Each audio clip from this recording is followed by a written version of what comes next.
Rigs ने 3 प्रकार के समाज बताए, संयोजित, समपार्श्वीय, विवर्तित समाज। उनकी विशेषताएं इस प्रकार है।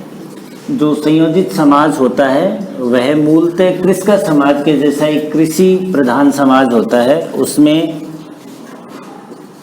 आरोपण एक इसकी प्रमुख विशेषता होती है। मूल्यों के बारे में इसमें आरोपित मूल्य विद्यमान रहते हैं।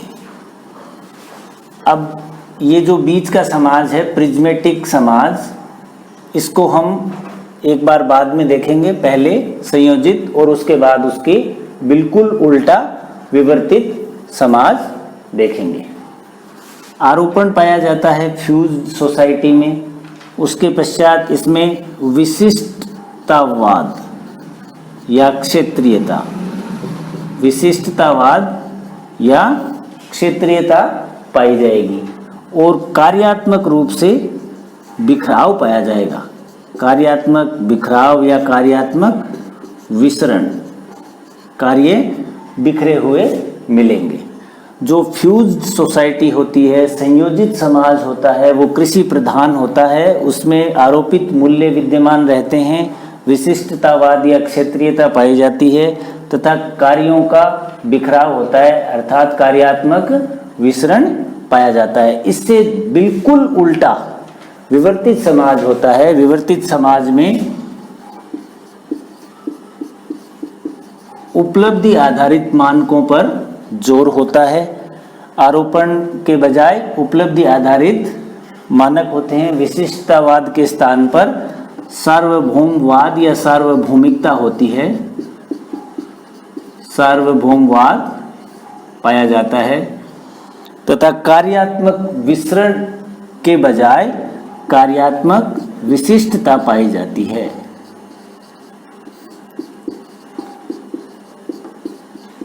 कार्यात्मक विशिष्टता इसमें विद्यमान रहती है। विवर्तित जो समाज होता है उसके लक्षण संयोजित समाज से बिल्कुल उलट होते हैं।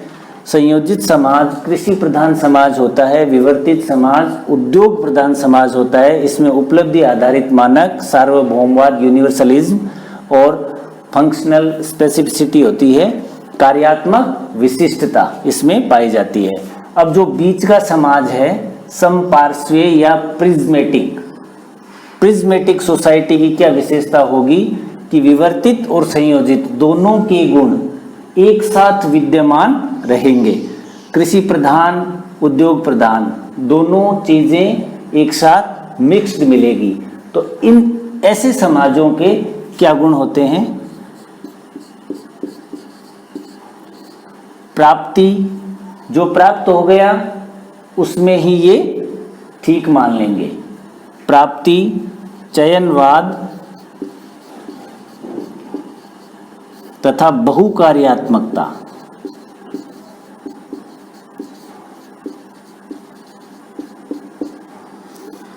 प्राप्ति, चयनवाद और बहुकार्यात्मकता। प्राप्ति को हम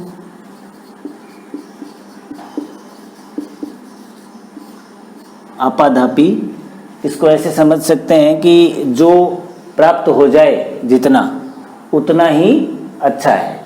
वैसे इसको एक हिंदी में कहते हैं ना, भागते भूत की लंगोटी अच्छी, उस प्रकार का ये है मूल्य कि जितना प्राप्त हो गया उतने से ठीक है, काम चल जाएगा।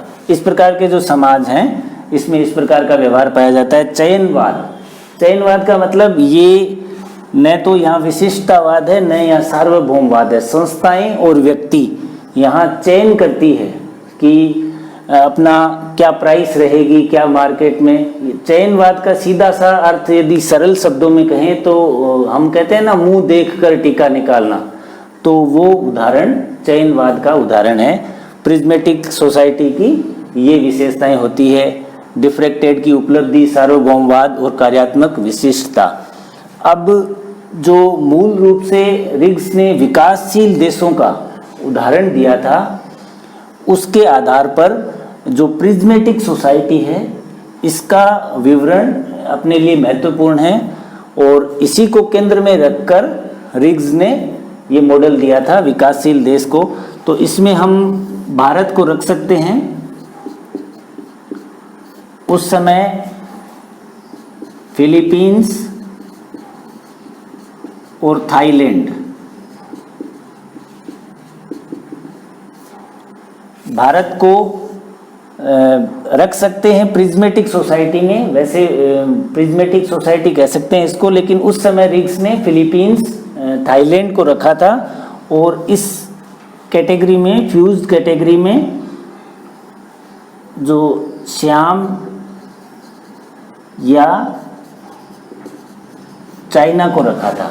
उस समय का चीन, उस समय का चीन, आज से लगभग 60 साल पहले का चीन। और विवर्तित समाज में रिग्स ने अमेरिका को रखा था।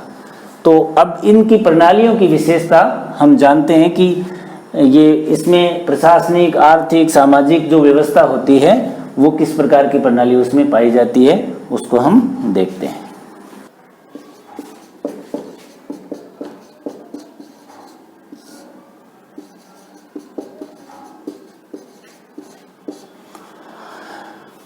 संयोजित समाज, समपार्श्वीय समाज और विवर्तित समाज में प्रशासनिक उपव्यवस्था, सामाजिक उपव्यवस्था तथा आर्थिक व्यवस्था, इसमें जो अलग अलग व्यवस्थाएं होती हैं उनके बारे में रिग्स लिखते हैं कि फ्यूज जो सोसाइटी होती है, संयोजित समाज, उसकी प्रशासनिक व्यवस्था को चैम्बर कहा जाता है। चैम्बर। इसके बिल्कुल उलट डिफ्रैक्टेड सोसाइटी होती है, बिल्कुल उलट डिफ्रैक्टेड सोसाइटी होती है। इसमें जो प्रशासनिक व्यवस्था है, उपव्यवस्था, एडमिनिस्ट्रेटिव सब सिस्टम, इसको ब्यूरो कहा जाता है। और जो प्रिज्मेटिक सोसाइटी है, इसको चैम्बर, ब्यूरो, प्रिज्मेटिक सोसाइटी की प्रशासनिक उपव्यवस्था को साला कहा जाता है। और यह साला वो पत्नी के भाई वाला साला नहीं है, ये एक स्पेनिश वर्ड है जिसका अर्थ होता है कार्यालय, ऑफिस या कमरा। सामाजिक जो व्यवस्था होती है उसमें जो फ्यूज सोसाइटी होती है उसमें सामाजिक व्यवस्था को सेक्ट्स कहा जाता है, सेक्ट्स। और जो डिफ्रैक्टेड, विवर्तित सोसाइटी होती है उसकी सामाजिक व्यवस्था को हम क्लब कहा जाता है, क्लब कहा जाता है। और जो प्रिज्मेटिक सोसाइटी होती है, जो समपार्श्वीय समाज होता है, उसमें इन दोनों को मिलाकर क्लब का क्ले और सेक्ट्स, कलेक्ट्स, इसकी सामाजिक उपव्यवस्था का नाम होता है कलेक्ट्स। आर्थिक व्यवस्था में हम बात करेंगे तो इसके तो एरिना, फ्यूज सोसाइटी की आर्थिक उपव्यवस्था को एरिना कहते हैं तथा डिफ्रैक्टेड यानी विवर्तित समाज की आर्थिक व्यवस्था को बाजारीकृत व्यवस्था, बाजारीकृत अर्थव्यवस्था कहते हैं। और प्रिज्मेटिक सोसाइटी या समपार्श्वीय समाज की आर्थिक उपव्यवस्था को बाजार कैंटीन मॉडल या बाजार कैंटीन व्यवस्था कहा जाता है, बाजार कैंटीन व्यवस्था। तो ये सब फ्यूज्ड, प्रिज्मेटिक, डिफ्रैक्टेड सोसाइटी के प्रशासनिक उपव्यवस्था, सामाजिक उपव्यवस्था तथा आर्थिक उपव्यवस्था होती है। फ्यूज्ड सोसाइटी की प्रशासनिक उपव्यवस्था को चैम्बर कहा जाता है, प्रिज्मेटिक को साला तथा डिफ्रैक्टेड समाज की प्रशासनिक उपव्यवस्था को ब्यूरो कहा जाता है। सामाजिक उपव्यवस्था में फ्यूज्ड सोसाइटी में सेक्ट्स, डिफ्रैक्टेड में क्लब और जो मिक्स होती है दोनों की उसमें प्रिज्मेटिक में कलेक्ट्स। आर्थिक उपव्यवस्था में जो संयोजित या फ्यूज सोसाइटी है उसमें एरिना, जो डिफ्रैक्टेड या विवर्तित समाज है उसमें बाजारीकृत अर्थव्यवस्था तथा प्रिज्मेटिक सोसाइटी में बाजार कैंटीन मॉडल विद्यमान रहता है। ये उपव्यवस्थाओं के बारे में था। अब इसके अंदर एक रिग्स का जो प्रिज्मेटिक समाज है उसका साला मॉडल है वो हम आगे के वीडियो में पढ़ेंगे।